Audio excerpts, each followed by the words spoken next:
Hello and welcome to the Rugby Chat podcast. I'm Paul, the guy behind DrivingMaul, a website, podcast, Twitter account and YouTube channel, bringing you the best in rugby predictions and opinion. And I know it's the best because someone actually went on Twitter today saying, "Yay, I came above."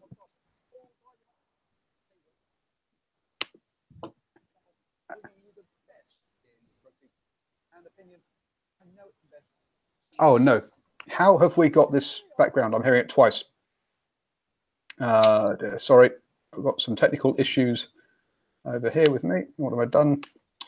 That's why I've got the broadcast window as well. The podcast's so nice, you want to listen to it twice.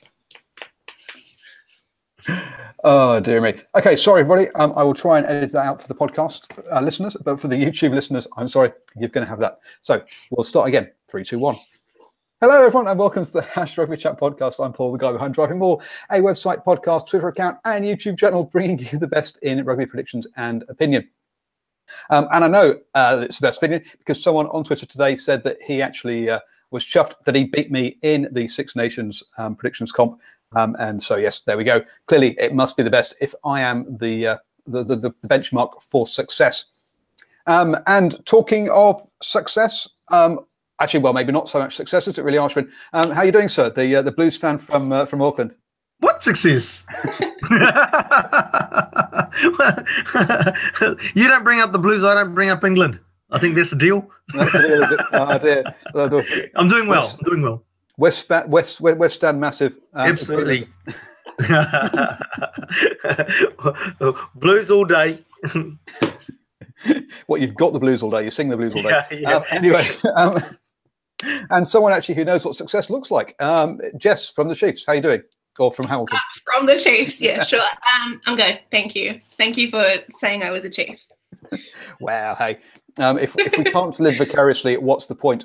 Anyway, don't forget to subscribe with your favourite podcasting app so we drop it into your phone every week or every night, as it is at the moment. Please also give us a 5-star review. Other stars are available. And if you want to know what happens behind the covers, i.e. me messing up the intro and having double broadcast, then watch the show. And then the show is live on YouTube at 8 p.m. New Zealand time every Tuesday. Yes, this week, as I say, we've got Ashwin and Jess, and we'll be talking about all the hot topics coming out of Super Rugby Round 5. And kicking us off. So I did hear someone say that this week that refs never call offside at the kickoff, but they did this week. And clearly they've been told that's one of the things that they have been told to pay more attention to.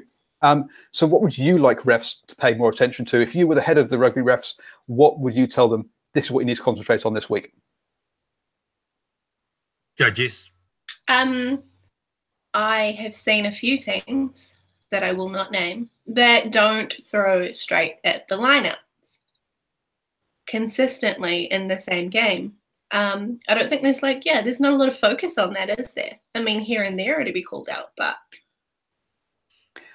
I think actually if you don't contest the line out, then yes, the refs will definitely not call it.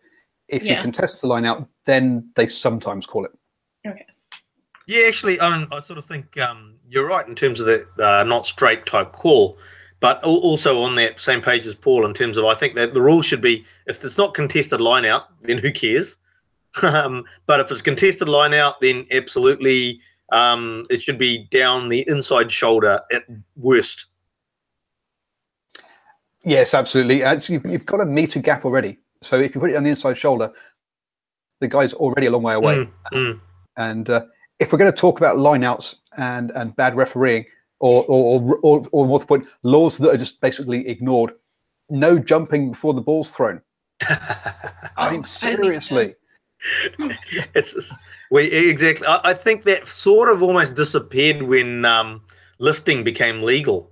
It became a faux thing, I think, for a while where we'll call him for early jumping, but it's not really called, is it?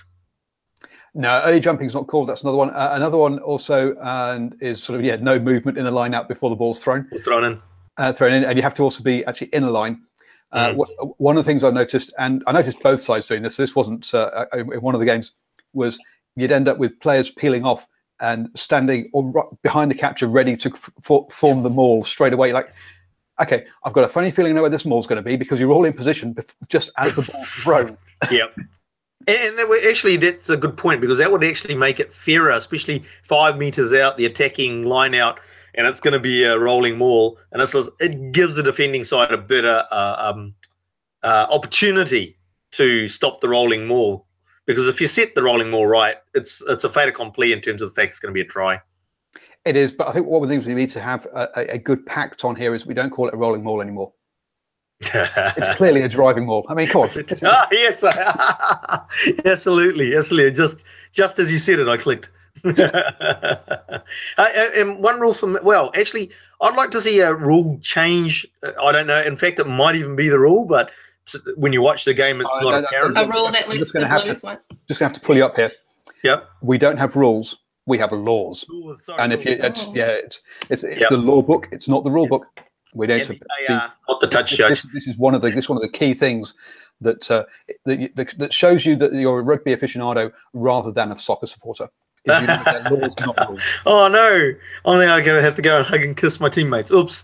Hey, no, but so the law I'd like to see either tightened up or put in place is that, in terms of offside line at the ruck, is that all parts of your limb, any part of you, arms, legs, or whatever, have to be behind the offside line. So not just one leg or both legs and an arm reaching over, everything behind the offside line. And I think that might make it a bit easier for the refs to actually adjudicate on an actual offside line at the ruck, which clearly, let's face it, how often do we see it really being applied unless it's really obvious? Well, actually, yes. You only kind of see this when they're actually sort of bashing away at the line itself, but you do hear refs say hand behind the line sometimes. It was more last season than this season, actually. I think last season they were told, yes, you can't even put your hand in front of the offside line. It has to be behind that line. So clearly that is the law, and they did implement it for a while, but they've forgotten it, as we see with quite a lot of these things. Well, especially in the age of the rush defence, it really is, teams that apply the rush defence, it's like if you really do go and review the game afterwards, I don't know if they're onside most of the time. Yeah, that's what the assistant ref's there for. If you have an assistant ref, and if you call it a couple of times early in a game, then that'll make it happen. And it's one of these things that if you set the stall out early, then you can say what's going to happen. If you let it go, then once the players have got the measure of the referee in that first 10 minutes. After that, it's too late to try and haul anything back. But yeah, you have to call it then, I think. Sorry. I saw a little bit of discussion about people feeling like TMOs are able to overrule the ref at the moment, or that's something that's happening a lot. Do you think that that's happening, and do you think that that's wrong? Being able to sort of persuade or change their decisions. Should it be ultimately the refs up to the refs? Mr. Kaboto. Okay. Mr. Kaboto? Anyway. I've got his name wrong. The Japanese ref. Oh, okay.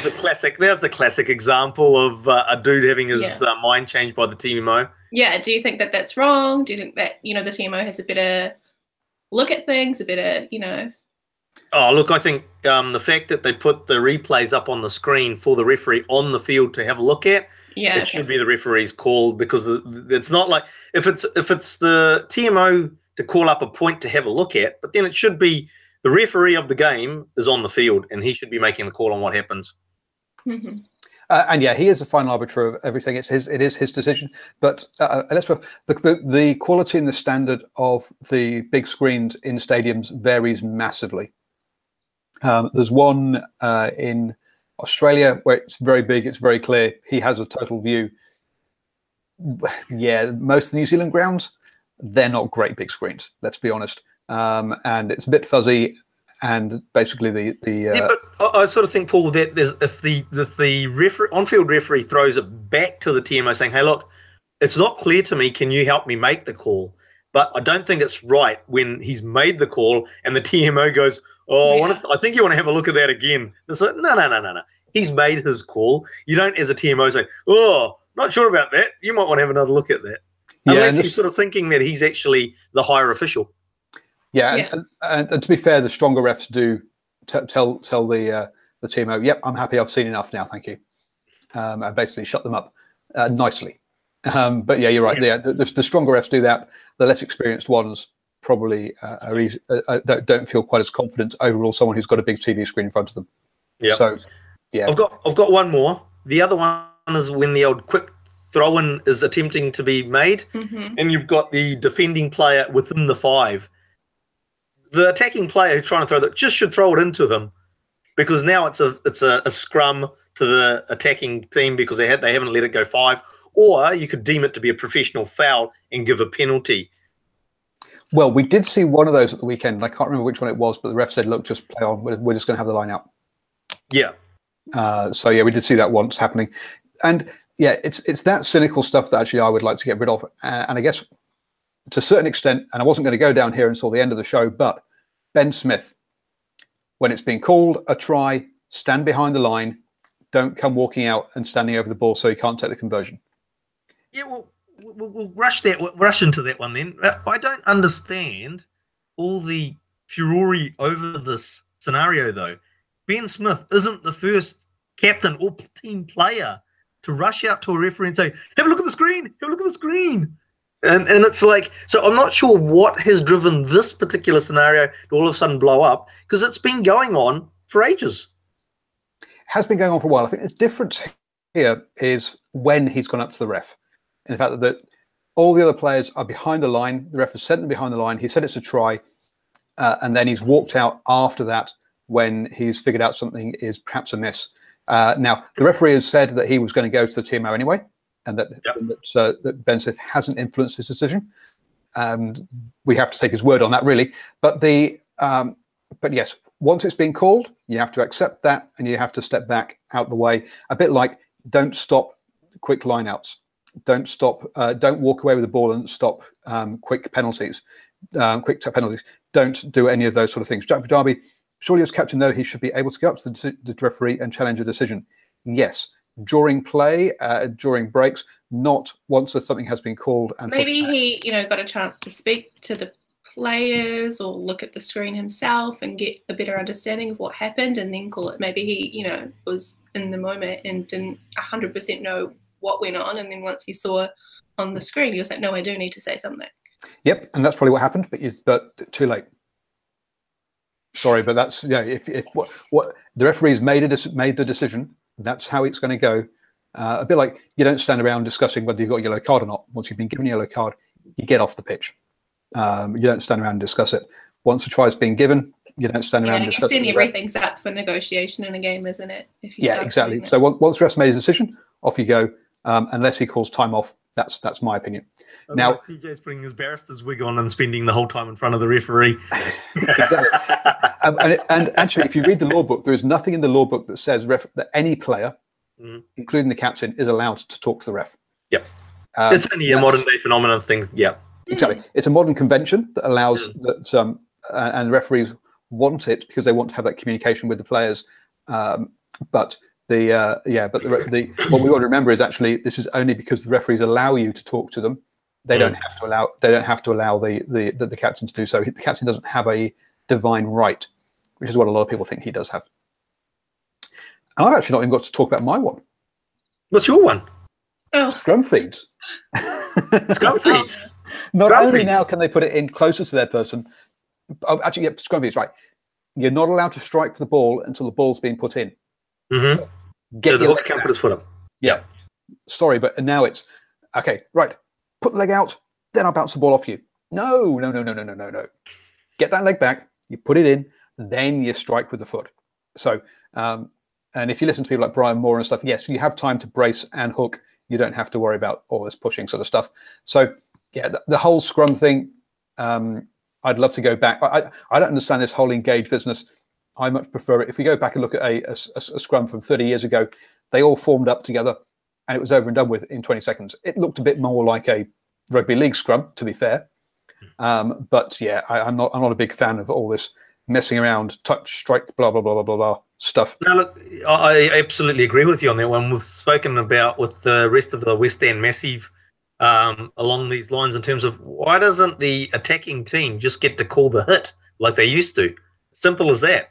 They've got the put into the scrum. They should be allowed to call the hit. That's where they get that little bit of an advantage. they should have the advantage. They're putting the ball in. And then if the defending scrum is strong enough, they will be able to counter that, but not initially, which is fair enough. I agree with that one. Joshua says, speaking as a prop and hooker, sorry, Paul, it's a safety thing. Well, speaking as a hooker myself, I may not look like it, but I was a hooker until I was about 13. You used on the street on the That's usually the age people start. Yeah, that's... No, I gave up that point. Everyone else grew much quicker than I did, and I just got squashed and hurt. And I'm not a big pain person, so so I gave up at that point. But yes, having done that before, I think the way they've done it now is they've over-engineered the scrum. Whereas before, if you look at how scrums were a long time ago, the front row would attach, would bind, the locks would then join, and then the back rows would join, and there you start from a stability and you build it up, rather than starting from two stable things crashing into each other, deliberately trying to be unstable. So yeah, I'm not sure I agree with the way that things have. The way that things have gone, I'm not a great fan of the hit. Personally, I think it should be about pushing, not about hitting. True. It should be about pushing. Hosts. As I said, the best place for opinion. We've learned something important here, is that amongst the DrivingMaul host, amongst his show hosts, everybody, we have an expert in the dark arts of the scrum. I wouldn't go necessarily that far. As I said, it's something I did when I was 13, and that was a decade or two, or three, or four, or five, or six ago. So there we go. So that's the whole scrum. Speed it up. Total waste of time. Let's get one ball in play. Now, one of my key things that I've hated, that's just been a bugbear for the past 2 or 3 seasons, and probably to go back even further than that. How do we fix shirt clashes in Super Rugby? Because the Blues against the Stormers was nigh on impossible to watch, as you just didn't know who was who. I don't understand how we've got to this, tell you the truth. I mean, the Blues alternate strip is an orangey red strip, I believe. Or is that the training one? But there is an alternate strip for the Blues. In the old days, it was actually the home side that had to wear the alternate strip, if I remember correctly. But it's every team has an alternate strip, which is contrasting to their main strip. How we end up with this? There is an exception. Okay. Have you seen have you seen the Lions starting strip and their alternate strip? No, I have not actually. I've only seen their main strip, home strip. Yeah. So the Lions main strip goes red, white, with I think a red back, and their alternate strip goes white, red, with a white back. It's like, you're kidding me. Alternate strip doesn't mean you just switch the colours around and have the same colours on the alternate means you alternate the colours. I noticed that the Hurricanes away shirt is very similar to the Chiefs home one, so that'll be interesting later in the year. The Hurricanes away one is pretty much mostly black and a little bit of yellow. That's simple. Wear the home strip, and this time, can the referee not wear yellow? It does look like there's a 16th player on the pitch. But coming back, it's just, I just don't understand how this has gotten so wrong. It's just like, surely there has to be some sort of game management beforehand that says, they can collaborate, you're wearing this color and you're wearing this color. While you're playing these days, it used to be, as I said, the old days, the host wore the alternate strip. These days, it's the host wears the home strip. If there was clash, yes. Only if there was a clash. And I like Jack's idea. Joshua's idea. After 5 minutes, referee makes a call and the away teams turn their jerseys inside out, and you have reversible jerseys. They could do like a coin toss, couldn't they? Or they could just go, hey, on Jersey Clash, you guys are skins today. Yeah, I mean, I'm fine with that. I'm quite okay with that. Skins and an indelible marker to write the number on the back. Yeah, I will help. I'm quite creative. I'm artistic. You can draw. Come here for your body paint, Mr. Mackenzie. The rest of you, there's someone else that can help.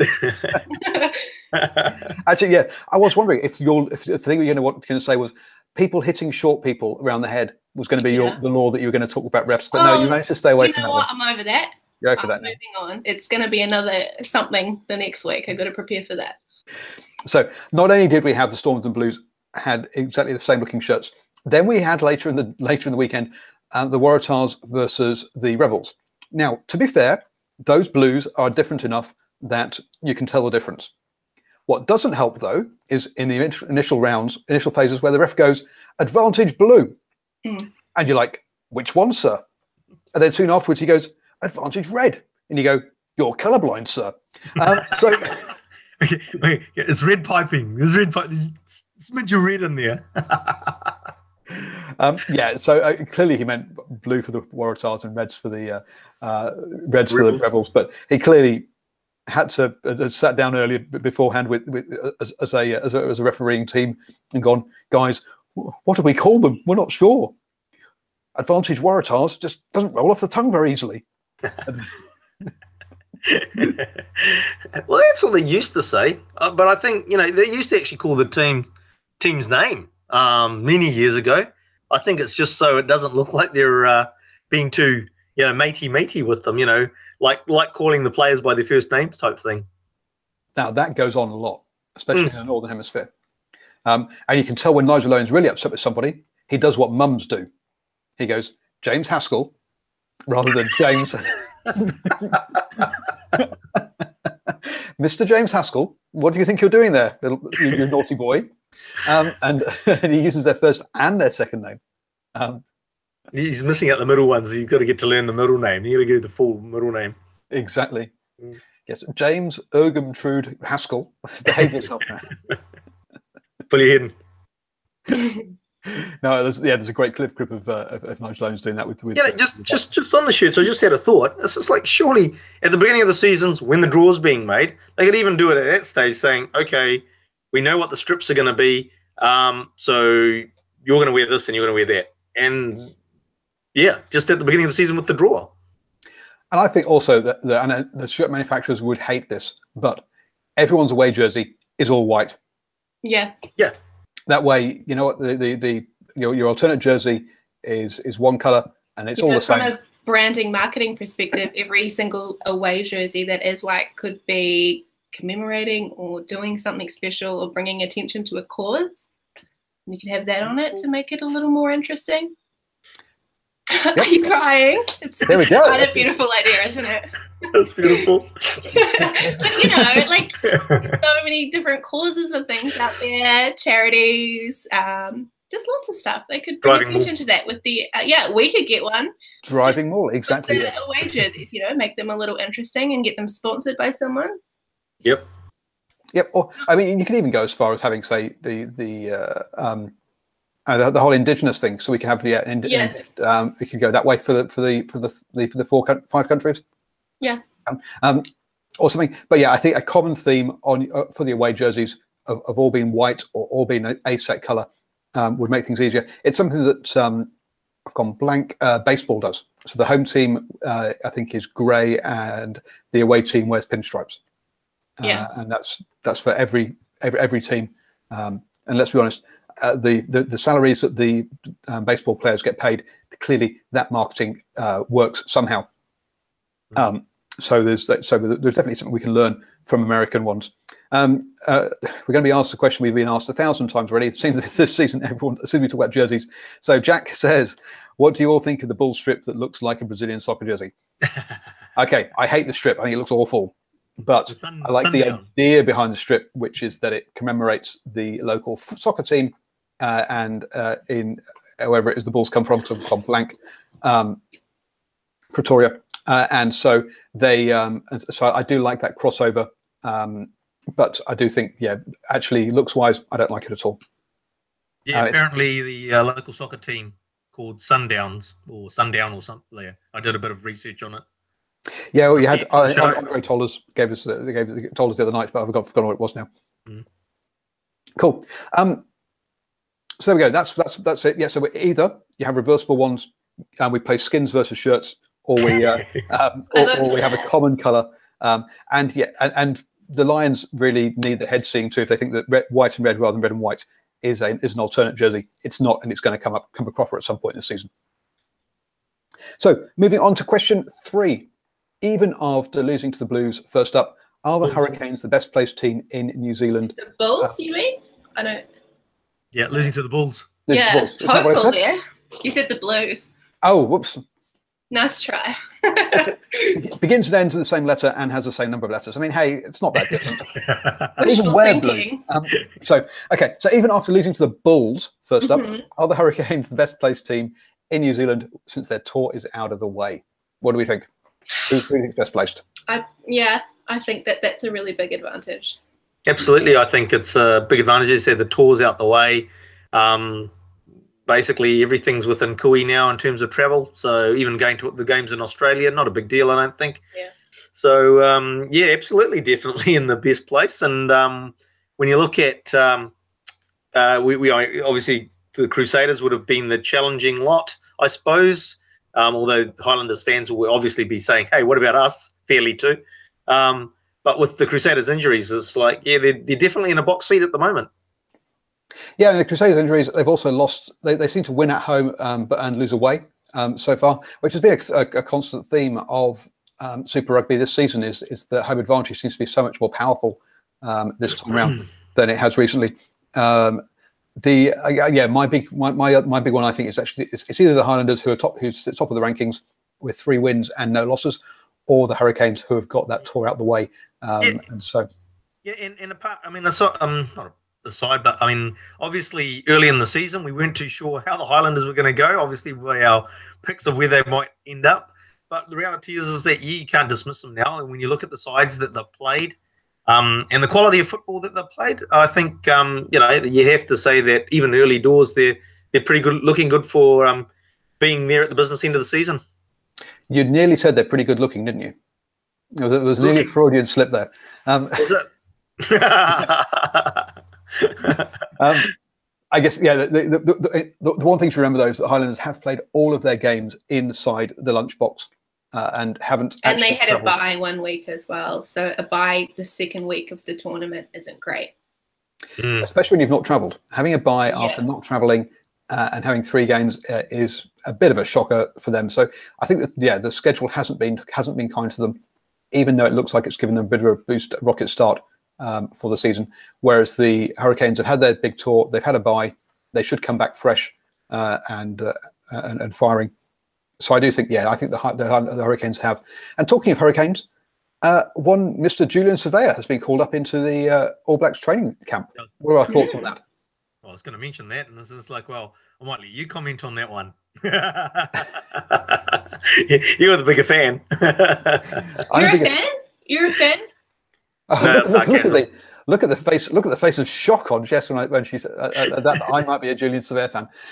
Now, I never thought we'd see Julian Surveyor back in a black jersey, and we still may not. I don't think he's going to get there. I still don't think we'll see him back in a black jersey. The key thing to being a winger is having pace. I know he can create because he can obviously draw quite a few defenders in and then sort of provide space to his other teammates. But, he still appears to be down on pace from what I can see. And then, as I said, when you look at the options, your Wanis, or if you're South Africans, your Ionis, or your Naholos. So, there's still a lot of ability ahead of him that he has to sort of usurp. Yeah, and we still have Milner Scudder's injured, Dag's injured. I'm trying to think who else is currently injured as well. So, this I think part of the fact that he has been called up is that those players are out of action. Hey, actually, I'll put it to you this way: who would you rather have in a black jersey on the wing, George Bridge or Julian Surveyor? George Bridge, 100%. Absolutely. He's doing really well. Absolutely. Yep. 2 totally different players. No, absolutely, 2 totally different players. Not disputing that, but when you look at the work ethic that George Bridge also brings to the jersey, line breaks, the speed, you couple those 3 things together, and you sort of think he's bringing more value to that jersey than Julian might. Does Havili ever play on the wing or just at fullback? Havili? Yeah. I think he's played on the wing, but he's primarily a fullback, I believe. Yeah. Paul wants to say something, I can tell. I do, because, so one of the big things, and we've discussed this earlier in the season, was Julian Surveyor's move from the left to the right wing. Yes. Now, I'm trying to think, is Bridge a left or right winger? Well, that's the other thing. I don't think it matters for Bridge. I think he's someone that can adapt to either wing, which is absolutely a big tick in his column. He's not a left winger. He's not a right winger. He's, I think, someone who could easily tuck the ball under the right arm. I don't mean the right arm, the correct arm when he's on the right side of the correct side of the field, so to speak, if you know what I mean. You know, because that's the key thing. One of the key things is, hey, you put the ball in your outside arm so you can fend on the inside. And you can tell a lot of times, hang on, he's on the wrong wing because he's tucked the ball up on the contact side. Yes, but I was going to name, I was going to say, actually, if we're talking about right wingers, I'd rather have Duffy. Oh, okay. Who is true. The Duff man, who is absolutely solid under that high ball. Yeah. A few times for the All Blacks last year, Damien went to the wing, and he did pretty well. He got a few tries, actually, being on the wing for the All Blacks last year, the end of the year. So I think that right winger is, when you look at the people they put there, Dag, Damon McKenzie, Smith, it's very much a fullback. A fullback? No, second fullback. A second fullback role there. Even if we go further back and we talk about Corey Jane. Corey Jane was also another one of these guys who's ex-fullback, moved to the wing. Very good under the high ball. Milner Scudder, very good under the high. Again, another guy who plays fullback a lot, moves to the wing. So I think that right wing berth. Sorry for those of you who are listening to the podcast rather than seeing the video. Yes, watch me flipping my tongue around. So I try to get I'm tongue twisting myself. So I think that it's much more that style of player. So I would think of the left wing more for Bridge rather than the right wing, in much more in being a more explosive, quick player. Ione, Bridge, someone's got with Jack Goodhue on here as well. Has been mentioned in the live chat. Goosen or Hoosen or Yusen or however you're supposed to say him. Yeah. As well. Yes. Put all those guys on the left wing, whereas I think on that right wing is that more aerial player, and that's not Julian Surveyor either. So I can't see him back in black. I think he's only there purely because of, I say, injuries into that training squad. Well, look, at the end of the day, he's been there. So, like, as you say, there's a few injuries around. There's like every man and his dog's going through the All Blacks training or whatever they want to call it, squad assembly. So to have him there is not a big deal, I don't think. Just bringing an extra player in that's been there and done it. Oh, and let's be fair to the guy. 3 years ago in Cardiff, he was the best winger in the world. Okay, around the 2015 Rugby World Cup, and the way he demolished France that day, and in the run up to that World Cup. I mean, for 4 years, he was possibly the best left wing in the world. So he has been a very, very good player. I just think his time is over, and we've moved on. That's all. Moving along then. Question number 4: is Richie Mo'unga the most important player to a team in Super Rugby?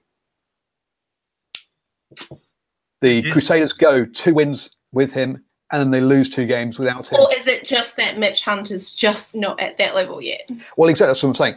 Is the drop-off between him and his replacement the biggest drop-off and the most important drop-off for any team in Super Rugby? Or do you think... Who else do you think is a collection? They've got a lot of injuries, don't they? Not just Richie Mo'unga, so it might just be that. And don't they always say that the Crusaders don't start off well? Oh, I think that's a bit of a myth now, tell you the truth. Yeah. I mean, every team seems to use it when they don't start well. I mean, like the Hurricanes lost to the Bulls. Oh, the Hurricanes don't really start too well. It's a cliche. It's a good rugby cliche. We can put a new one down there.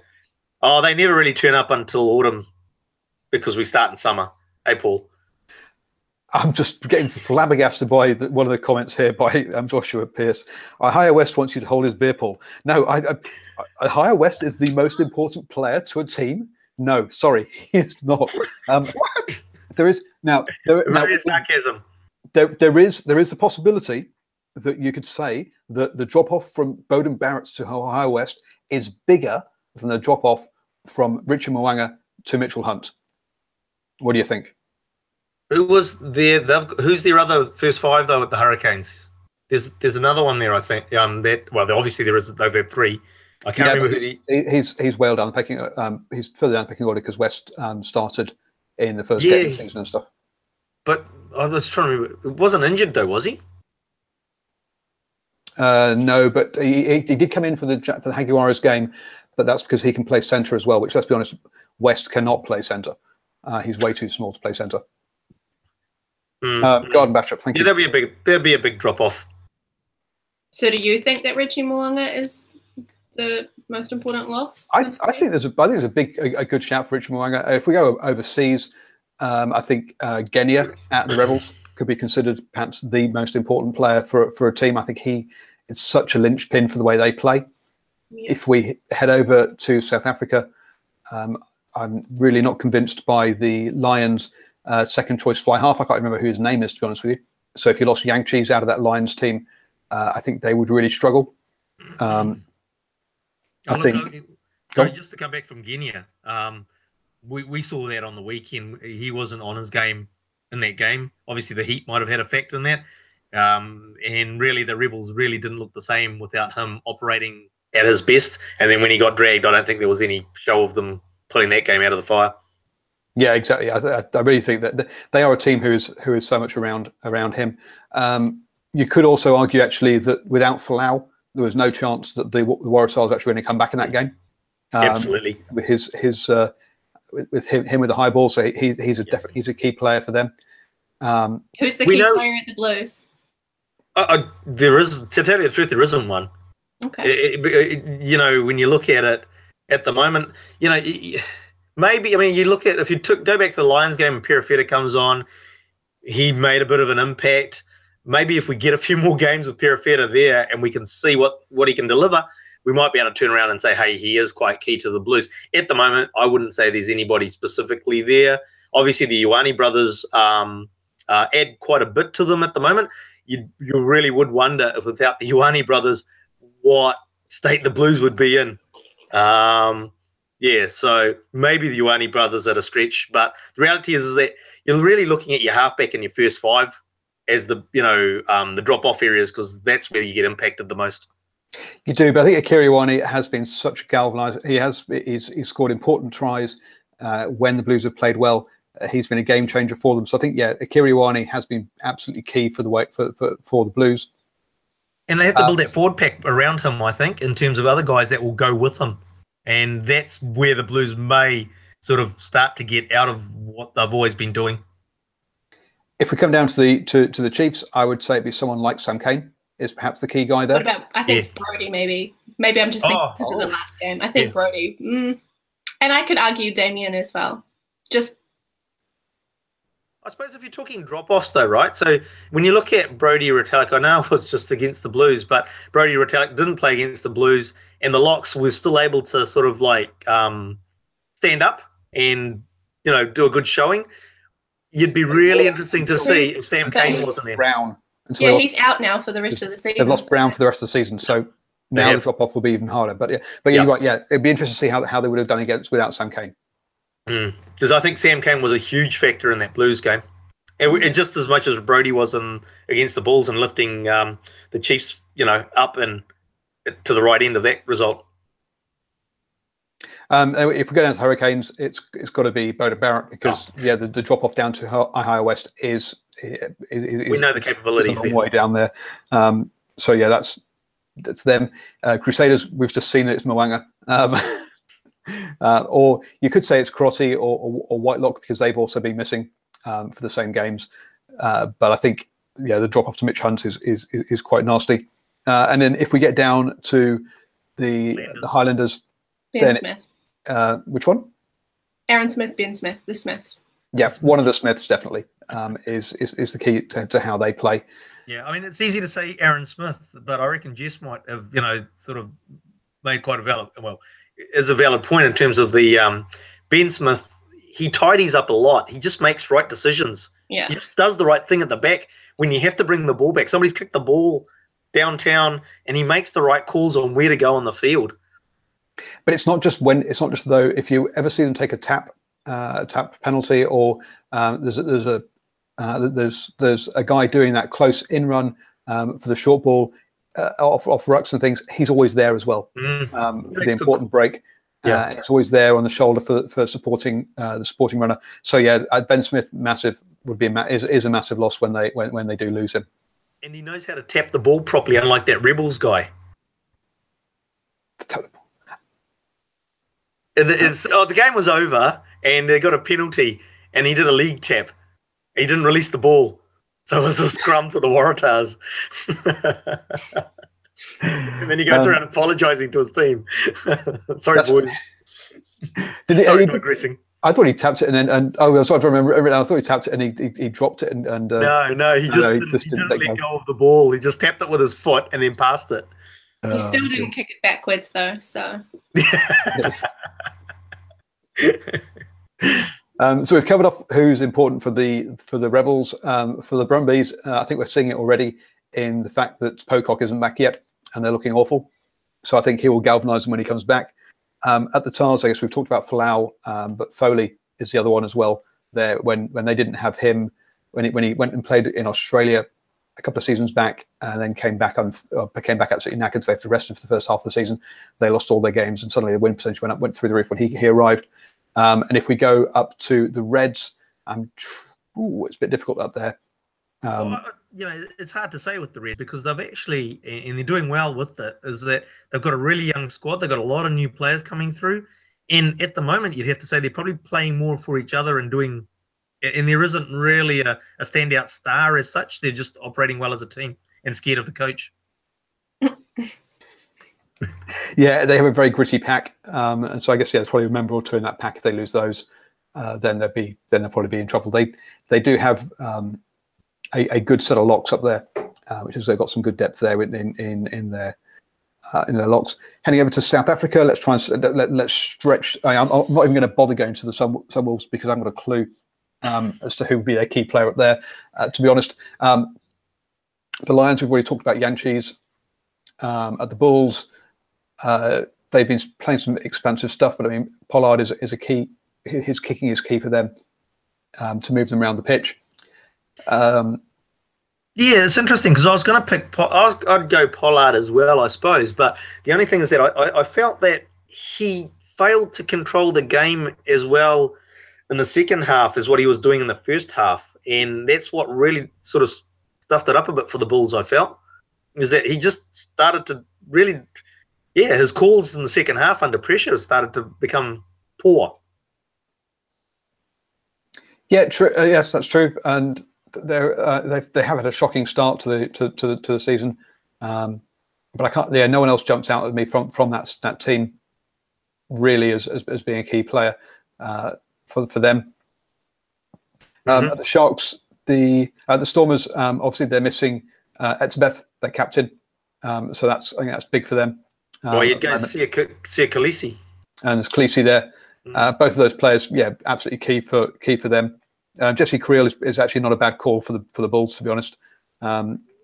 It's mentioned by a couple in the live chat. Yeah, interesting enough though. I mean, and I agreed with this on the weekend. Is that the Chiefs figured out Jesse Creel, and that's where they shut down a bit of the attack for the Bulls on the game on Friday.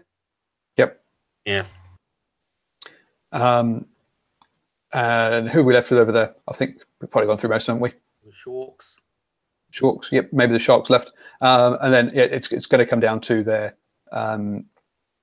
it's their combination of the two young fly halves, or one who plays at fly half, one who plays at fullback, and how they alternate between those two. That's their key thing for them.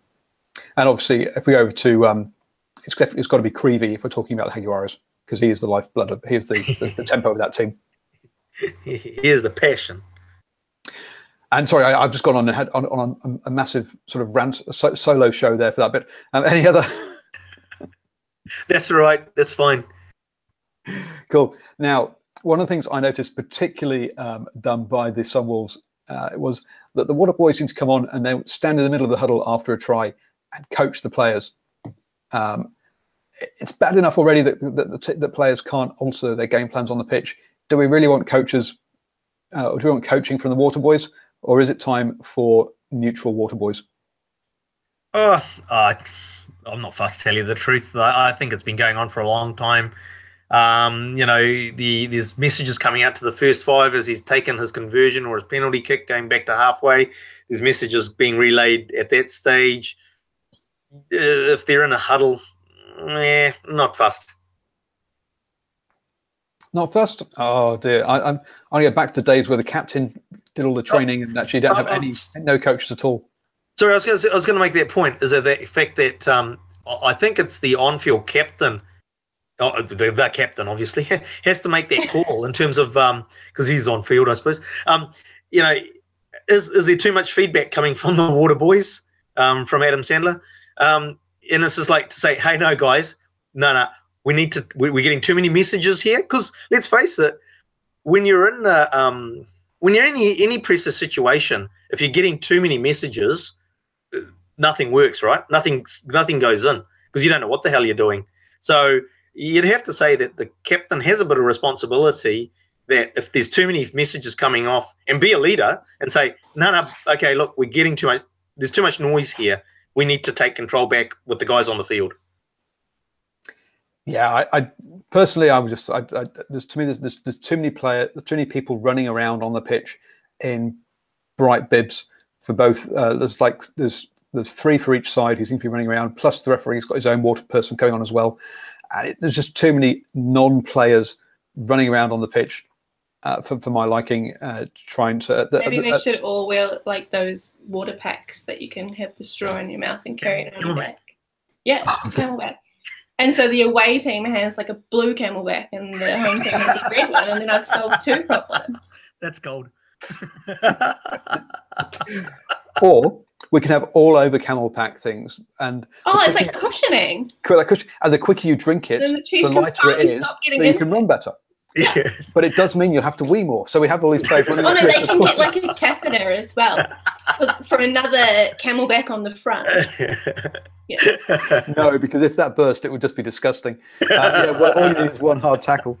Oh yeah, that would make the slow-mo replay amazing, though. Hey, Paul, you realise you're doing Dr. John's son out of a job by not having a water boy for the ref. I don't know. Sorry, the ref can have one, but I'm just saying we should just have three neutral water people who supply all the players, and none of this.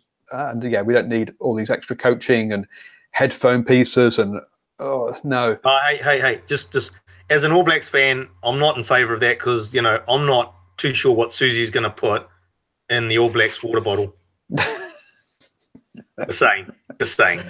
Oh dearie me! Now we're gonna have our drinks bottles are spiked. That's why the whole team has gone down with the steroid abuse. Oh dear. Oh, we've been told off on the chat here. Jason says, "Okay, back to rugby." That was rugby. Jeez. Okay. Anyway, that's the questions, and this is a Super Rugby show, so we're not going to talk about Six Nations at all. As wonderful as that competition is, as it's the best competition in the world, and let's run through our predictions for next week. So to kick us all off, Crusaders versus the Bulls. Jess, kick us off. Crusaders by 12. Crusaders by 12. Alshrin? Yeah, I'm going to go Crusaders by 15. But it's at home. They seem to get a bit of a kick on in the last 20, quite generally at home. But in saying that, if the Bulls can maintain the first 40 minutes they did against the Chiefs, then they might be a bit closer. So I've gone Crusaders by 15. I think they're they beat the Chiefs earlier. Okay, that was with Rich Moanga, but so I'm going for that. Jason, Bulls upset. No, I don't think so. Rebels versus the Sharks. Rebels versus the Sharks. I'm going to stick with the Rebels. I'd say 10. I'm going to say Rebels by 7. I'm going Rebels by 10. You've read my notes, Ashwin. This is on this. So yes. I'm going Rebels by 10. The Sharks really have been poor this season. The Sunwolves travelled back from South Africa, and what's left of the Chiefs squad heads up to Japan. So they're going to be calling me up in like 3 weeks with the way the injuries are going. Well, have you seen that Zach Guilford has said that, look, if there's all these injuries and I've not been picked, so it's clear that no one loves me, so I'm off to France for a year. So Zach Guilford's off to France now. Bye. So who's going to be the teacher's aide? Sorry? Who's going to be the teacher's aide? Anyway, so he's gone. So I reckon I've gone Chiefs by 5 because I do think that that it's a very strapped up Chiefs team, and the Sunwolves did hold the Lions to just by 2 points. Jess, I think Chiefs by 18. Okay, and Ashwin. Yeah, I'm sort of going down that line too. I'm going to go 15 just to be a little bit different.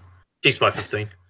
Yeah, I think they with the way that the Blues performed against the Lions and then the Sunwolves performed against the Lions, I'm having my question marks on the Lions rather than the fact that the Sunwolves actually lifted. Okay, that'll be interesting when we come to the last game of the round. Hurricanes versus the Highlanders. This is definitely the pick of the round. Ooh, big game. Go on, Ashwin, you have to go first. Okay, we'll go first. Okay, Hurricanes. I'll go Hurricanes. No, it's going to be a close one. You've picked 5, so I'm going to go 10. Just something different. But yeah, I think the Hurricanes. You have to wait until I actually say it to know what mine is, rather than you telling everyone what you said. I'm not going to do the notes next week. I want to see the Highlanders win, but I think the Hurricanes will, and I think they're going to do really well. I think it's going to be 17. Hurricanes by 17, and I don't like to have to say that. Wow, as Ashwin says, I'm going Hurricanes by 5. I think home advantage is going to be the key one here, and we're going to see the Highlanders lose their first game of the season, and that will mean that every single team will have lost at least one game. Stormers versus the Reds over in South Africa. Jess? Stormers. By how many? By 14. Ashwin? I'm going to go Reds by 7. Reds by 7. I think it's going to be our first. That's our first disagreement, really, of the round. I've gone Stormers by 3. They have been disappointing, but those losses have all been on tour, and the Reds have had to travel from Argentina. So I'm just not convinced that. I mean, the Blues made them look good last week. Before that, there didn't seem to be anything. That's why we all picked the Blues to win comfortably. The Blues didn't turn up, and the Stormers rolled them. So I think that as long as the Reds turn up, they've got a good shot. Yeah, I'm only going by 3. I think this was going to be a close one, but I still think home advantage should be enough to see the Stormers home. And then, in some ways, the most intriguing game of the round, the Cats. The Jaguares, yes, it's the cat fight. Jaguares versus Lions. So, just why am I saying this one's the most intriguing one? Sorry, Ashwin. By the way, Andre says Ashwin has been smoking something by saying the Reds will win at Newlands. So, interesting one there. We haven't seen it, but there is a blue have glow. to in order to be a Blues fan, eh? There is a blue glow going on there, so maybe something is going on. The cat fight. So Jaguares versus the Lions. This one so far, these sides have met 5 times ever, and the home side has won every single game. The last 2 times the Lions have gone to Argentina, they've lost by 12 points. So, with all those facts at your disposal, go on then. Since you said it was the poor Lions rather than the strong Sunwolves from last weekend, Ashwin, what's your prediction? Well, I'm going to go with the Jaguares. I think it'll be less than 7. I'll go with 7, but it'll be less than 7. We have to remember that one of those home games that the Jaguares won was because the Lions rested their team because they were going to be in the semi-finals. And they would have won that if they hadn't have rested their players. But in saying that, it's a tough one to call because we don't really know whether this Lions team is not the same Lions team because of the last 2 performances, whether they're just blips on the radar. But I'm picking that the Lions team is not the Lions team that we thought it was, and I'm going with the Jaguares. Okay, long-winded explanation. I'm going to say a draw. A draw? Oh, dearie me. Is that fence nice and comfortable? That's the Well, you made really good points. I was actually going to go with the home team, but then I was thinking, why not a draw? So the other point is that I've read that apparently the Lions are still going to go with their rotation policy going into this game, and you got to remember this coach was part of the setup that has rested players going to Argentina the last 2 years, and so I think we're going to see that all over again. That we're going to see a lot of rested players, and I'm going Jaguares by 3 because I think the Lions are going to rest players going into this, and we're not going to see a full side going over there. Question for the for your South African listeners and viewers: is that how much of a toll is the trip between South Africa and Argentina? Is I mean, like, for us to go to Australia, it's a 3-hour trip. Basically, it's not that big a deal. What's the impact on the players going from South Africa to Argentina, vice versa? So, if you're the Reds and you forget to take your yellow fever tablets, and you go via London, then apparently the impact is an extra 15 hours of travel. So, I nicely set you up for that one, eh? I think it depends on where you're flying to in South Africa as well, because we have heard stories of I think in the first year it took the Chiefs something like 25 hours to get from their game in South Africa to the location in Argentina. So it depends. I guess there's those internal flights first. How long do you have to wait for changeovers? And all of that sort of things. But yes, you can lose at least a day, if not more, especially if you're on the Reds and go by London. A team getting a private jet just to like streamline the travel and give them as much chance as possible. Now, if this was a French club, I could see, I could see private jets for one for each player. But at Super Rugby level, there just isn't the cash for that kind of thing. I don't think. If you really sell out, I'm sure you could figure it out. You can hire them like an Uber. There's apps that do that. Well, hire a plane. Having been an Uber driver, there is something different between driving an Uber car and driving a private jet. I could ask Richie to do it. And his copter. Sure, the skills transfer. Helicopter's a bit slower than jets. Maybe take a while to get I trust him. You do. Yeah, New Zealand's like most trusted man, right? That's fine. And Richie, we trust. Hasn't he run for Parliament? Richie, go for it. Wasn't he joining the Air Force or something at some point? And going to be a fighter pilot? Or am I just making this up and making it? No, I think that was Rory Underwood. Wow, I've been one of those guys who, like a Woody Allen movie, I've been putting cryogenic sleep for 10 years and woken up and gone, oh, what happened yesterday? No. Cool. And now I do think we have left rugby a long way behind, and perhaps it is time to shut the show down. So, Jess, thank you very much for joining me. Why don't you let everyone know where they can talk rugby with you in between shows? My Twitter handle is @JAM8391. I mean, I guess some of the content is rugby related. So if you want to have a chat, that's cool. The other content's pretty entertaining too. Yeah, but it gets deleted real quick, so it's fine. We're not talking about it. Just remember, tweeting 101, we do not tweet when we're drunk. And moving on. Yeah, like after 11 p.m. maybe should be the rule. I think there are apps you can put on your phone that stops that. Yeah, lock the phone after 11 p.m. And Ashwin, thank you very much for joining me yet again from the Blues West Stand Massive. How can people talk about rugby and New Zealand politics with you? NZ Fatso on Twitter. I'll see you there. Fabulous.